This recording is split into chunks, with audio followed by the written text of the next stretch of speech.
Compreender o papel de agentes municipais no período da repressão. Entender se essas forças agiram para dar suporte ao regime e repassar a história.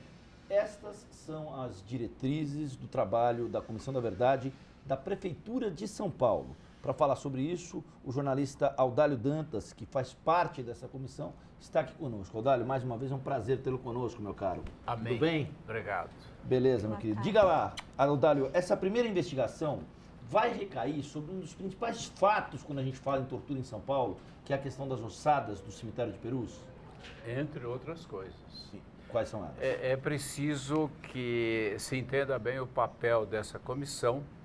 Muita gente acha que ela vem tardiamente, mas sempre é tempo, né? É importante que se constitua essa comissão, no sentido de que se investigue o que aconteceu de violação de direitos humanos, de um modo geral, em São Paulo, na cidade de São Paulo, que é um país de 11 milhões de habitantes.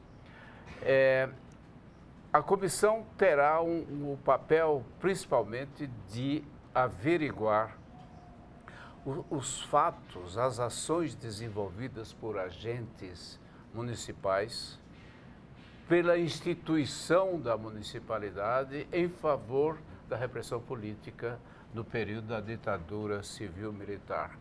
E é sabido que nessa cidade se concentrou o que foi de mais violento no sentido das ações contra os direitos humanos. Basta dizer que aqui surgiu a Operação Bandeirantes e surgiu o DOI-CODE, que foi o principal centro de tortura do país.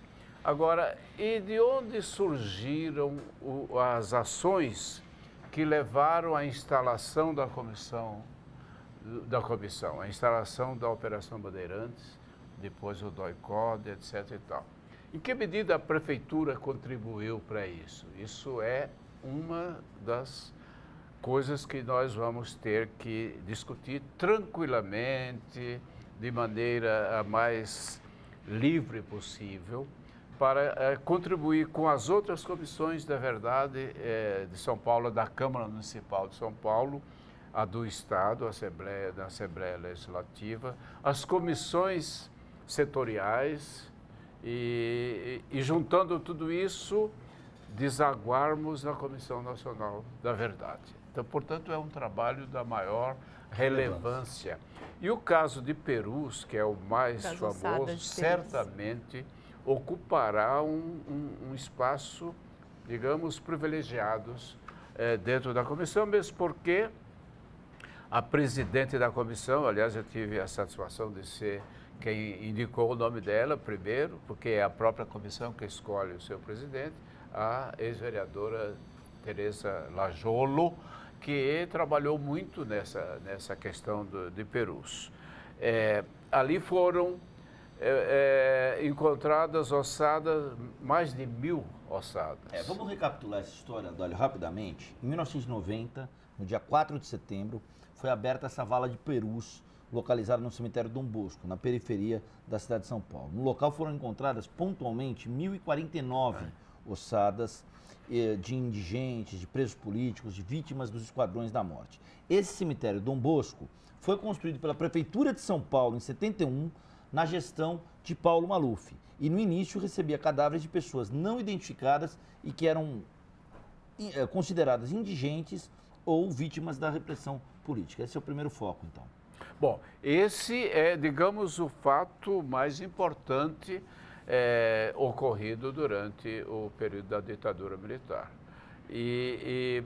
Essas investigações vêm se fazendo há muito tempo, a intervenção, a Comissão Nacional da Verdade está trabalhando em cima disso. Quer dizer, a nossa comissão terá, inclusive, esse papel por estarmos mais próximos de tentarmos chegar à verdade dos fatos da identificação dessas vítimas. Mas nós vamos além, vamos perguntar o que fez o prefeito X ou Y, né? Não vamos citar nome aqui, para facilitar o trabalho da repressão política.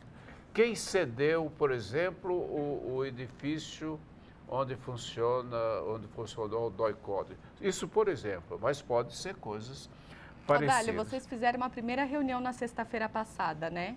O que foi discutido nessa primeira reunião? Na verdade, essa reunião ela ficou prejudicada. A instalação da comissão foi na quinta-feira à noite, com a presença do prefeito Fernando Haddad.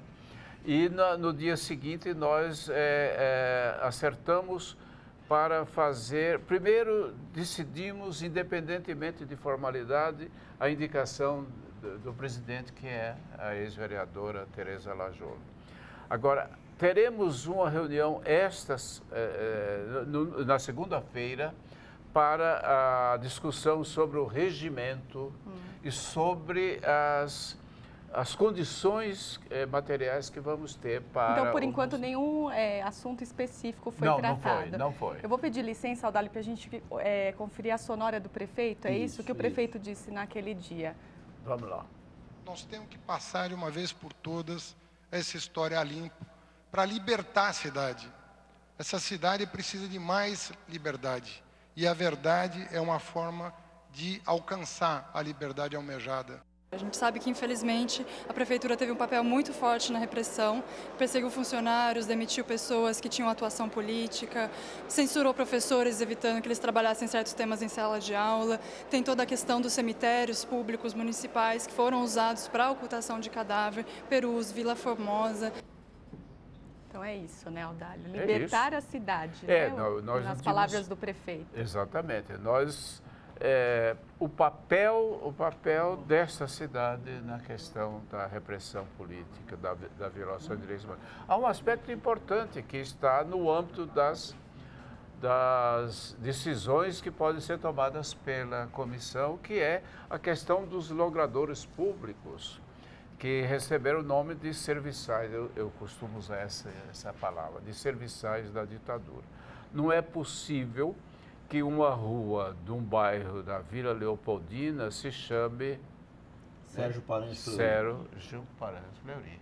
Quer dizer, é uma homenagem da cidade a um dos assassinos mais notórios do período. Então, nós temos que discutir questões como essa. Agora, Odálio, é muito curioso tudo isso, a própria declaração do prefeito Fernando Haddad, em especial se a gente parar para pensar que o grande instrumento de repressão, que é o AI-5 de 13 de dezembro de 68, esse grande instrumento que canaliza e acentua a repressão, começa a coincidir com o período em que essas ossadas seriam colocadas 3 anos depois, no auge da vitalidade do AI-5, no cemitério de Dom Bosco, né? Há que se verificar o trabalho de agentes municipais ligados a isso. A partir do momento que vocês encontrarem alguma coisa, como é que se corrige a história agora que Inês é morta? Bom, aí é que está a questão. É o mesmo problema relativo à Comissão Nacional da Verdade. A pergunta que se faz é essa. Tá bom, vamos ter conhecimento dessa coisa. Eu acho que ter conhecimento de um pedaço da história tão importante, isso já é um avanço muito grande e é um direito da sociedade. No caso da sociedade, do povo que habita esta cidade de São Paulo. Eu queria saber isso, quais são os avanços no sentido de recontar a história depois da instalação da Comissão Nacional, da Comissão Estadual, a Municipal, enfim. A questão que se coloca é a seguinte, não haverá punição. Na verdade, de acordo com a lei de anistia, etc., né? Isso é uma questão a ser discutida em vários outros fóruns, mas a lei de anistia diz que os dois lados, é curioso esse negócio, os dois lados. Um lado tinha aviação, marinha... O lado que batia, o lado que apanhava. Tinha o lado que apanhava. Um lado bate. O lado que apanhava tem o direito, pelo menos, de gritar, né? Claro. E tem o direito de conhecer o que aconteceu.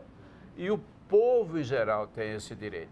Agora, se não há uma punição, se não for possível, eu acho que a lei da anistia é perfeitamente emendável. Acho perfeitamente emendável. É só o Congresso Nacional querer. É uma questão de vontade. Mas, pelo menos, os nomes que se revelarem e se comprovarem de agentes que praticaram esses crimes, serão apontados à execração pública. Eu acho que isso já é uma condenação. O meu nome, o nome do o meu ou do meu filho, do meu primo, do meu tio, etc., mesmo que tenha sido morto, vai aparecer como praticante de crimes contra a humanidade. Não é isso?